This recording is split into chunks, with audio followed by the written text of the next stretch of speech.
Pathanamthitta general ആശുപത്രി കെട്ടിടത്തിന്റെ നിർമ്മാണത്തിൽ ഗുരുതര സുരക്ഷാ വീഴ്ചയെന്ന് വെളിപ്പെടുത്തൽ.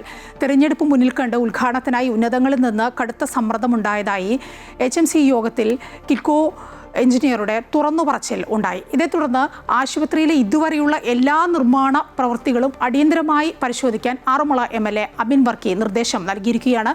നിർമ്മാണവുമായി ബന്ധപ്പെട്ട മുഴുവൻ ഫയലുകളും ഹാജരാക്കാനും കണക്കുകൾ ഓഡിറ്റ് ചെയ്യാനും ജില്ലാ പഞ്ചായത്ത് പ്രസിഡന്റും ആവശ്യപ്പെട്ടിട്ടുണ്ട്.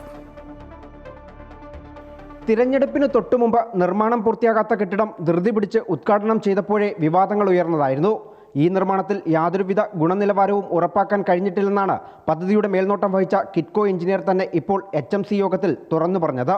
കെട്ടിടത്തിന്റെ ഭിത്തി കെട്ടിയതിന് തൊട്ടു പിന്നാലെ സിമന്റ് കൃത്യമായി ഉണങ്ങാൻ പോലും അനുവദിക്കാതെ പൂശൽ ജോലികൾ നടത്തിയതിനെതിരെ അന്ന് കോൺഗ്രസ് ശക്തമായ പ്രതിഷേധമുയർത്തിയിരുന്നു. രാഷ്ട്രീയ ലാഭത്തിനായി ഉന്നതങ്ങളിൽ നിന്നുണ്ടായ കടുത്ത സമ്മർദ്ദമാണ് ഈ നിർമ്മാണ വീഴ്ചയ്ക്ക് പിന്നിലെന്നാണ് എഞ്ചിനീയറുടെ വെളിപ്പെടുത്തൽ വ്യക്തമാക്കുന്നത്. വളരെ വേഗം നടത്തിയത് കൊണ്ട് തന്നെ അതിൻ്റെ നിലവാരം പരിശോധിക്കാനോ അതിൻ്റെ മാനദണ്ഡങ്ങൾ പാലിക്കാനോ കഴിഞ്ഞില്ല. ഉദ്ഘാടന മാമാങ്കം നടത്താനുള്ള തിരക്കിനിടയ്ക്ക് 50% പണി പൂർത്തീകരിച്ച കെട്ടിടം ജനങ്ങൾക്കായി തുറന്നു കൊടുക്കാനാണ് മിനിസ്റ്റർ നോക്കിയത്. ഈ റിപ്പോർട്ടാണ് HMC കമ്മിറ്റിയിൽ എഞ്ചിനീയർ നേരിട്ട് അറിയിച്ചിരിക്കുന്നത്. സംഭവം പുറത്തു വന്നതോടെ ശക്തമായ നടപടികളിലേക്ക് കടന്നിരിക്കുകയാണ് അധികൃതർ.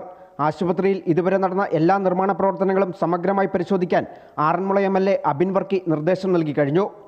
നിർമ്മാണവുമായി ബന്ധപ്പെട്ട മുഴുവൻ ഫയലുകളും അടിയന്തരമായി ഹാജരാക്കാൻ ജില്ലാ പഞ്ചായത്ത് പ്രസിഡന്റും നിർദ്ദേശം നൽകിയിട്ടുണ്ട്. പദ്ധതിയുടെ എല്ലാ കണക്കുകളും വരും ദിവസങ്ങളിൽ വിശദമായ ഓഡിറ്റിംഗിന് വിധേയമാക്കും. അമൃത ന്യൂസ്, പത്തനംതിട്ട.